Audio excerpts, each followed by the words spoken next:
Hi, this is a summary of Joseph Butler's sermon number 5 upon compassion.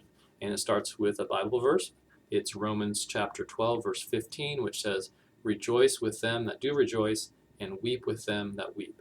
So this sermon is about the affection of good for others. And just like the Bible verse says, it's when others are doing well, we celebrate with them. And when others are not doing well, we weep with them or have compassion for them. And so he considers this idea of compassion as a positive passion or affection that we have for others. Early on in the sermon, he considers an objection or a question that might be raised, that whether or not we wouldn't be better off if we didn't have this feeling, this very sad feeling that we get when we see other people suffering. Maybe we should just try to eliminate this feeling altogether. Maybe we wouldn't be better off that way. Maybe we would, he says, maybe we wouldn't be better off if we just got rid of all passions and affections that are negative in this way, maybe altogether, just operated by our reason.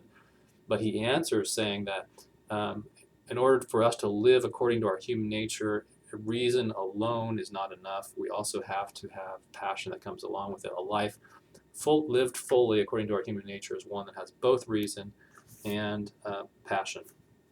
He also considers that there are so many benefits that come from having this concern for the well-being of others. First, on paragraph 4, he says, quote, "The very exercise itself of these affections in a just and reasonable manner and degree would upon the whole increase the satisfactions and lessen the miseries of life."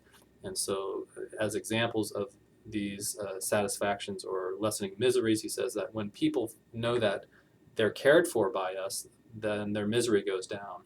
When they know that we care for them, they have relief. They feel better about themselves. In addition, on the side of those who have care for others, there's a sense of calmness in doing so. And so, in contrast with someone who doesn't feel any of this care or concern for others, he calls those people they have a type of callousness, quote, callousness of heart. And he says at the end of paragraph 8, which renders them insensible to most other satisfactions, but those of the grossest kinds. So their overall life is lower in pleasure because they aren't capable of showing concern for others. Second, paragraph number 9, he says, "Without the exercise of these affections, men would certainly be much more wanting in the offices of charity they owe to each other, and likewise more cruel and injurious than they are at present." In other words, we have these moral obligations that we need to fulfill, but if we didn't have this affection or passion of benevolence or compassion, I mean, if we didn't have compassion for others, it would be much harder for us to fulfill our obligations. For example, think about, he uses this example of food. The illustration of food says, think about how hard it would be to feed ourselves if we only had reason telling us to do so.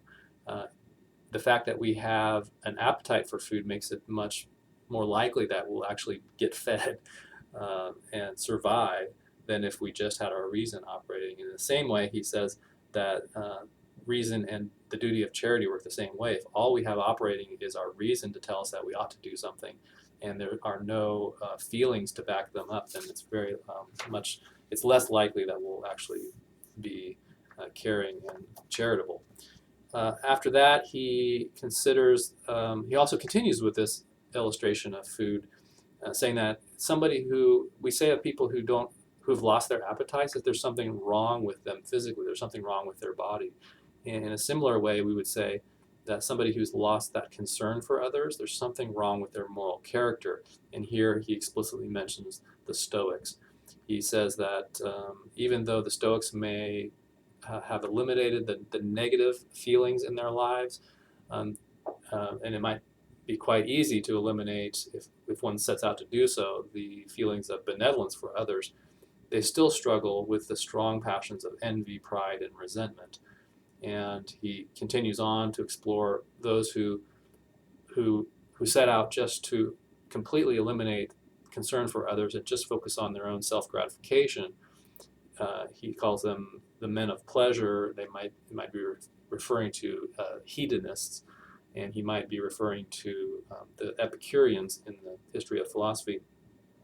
But he says that people who just set out to look after their own pleasures, focusing only on themselves and cutting themselves off from feelings about others, actually cut themselves off from many other great pleasures that there are to be had in life.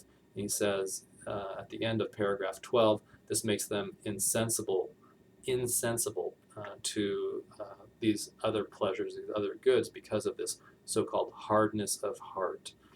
He wraps up the sermon in a dig at Hobbes, and what Hobbes is saying, he says that morality and religion, this is Butler, what Butler says about morality and religion is that it should be available to even those who don't have degrees behind their names, even to those who are uneducated. And just in virtue of their being human, they should be able to recognize what is right or wrong and be able to have these feelings and emotions. He says it's characteristic of those who study too much and who overthink it. And here he doesn't actually say Hobbes' name, but the commentator in this book, David McNaughton, actually points out that this is a dig at what Hobbes is saying, where Hobbes says that in his early writings that compassion is simply fear. Compassion is what happens when our imaginations go too far. We start to think about what's happening to somebody else, and we imagine that could happen to ourselves. And so what happens? What Hobbes is saying here is that we can reduce feelings of compassion to simply feelings of fear. So the compassionate person is simply just the fearful one, and the object of one's compassion is really not the other person. It's oneself. And so Butler thinks that that's a wrong way of thinking about it, and he ends the sermon with that. So I hope you find that helpful.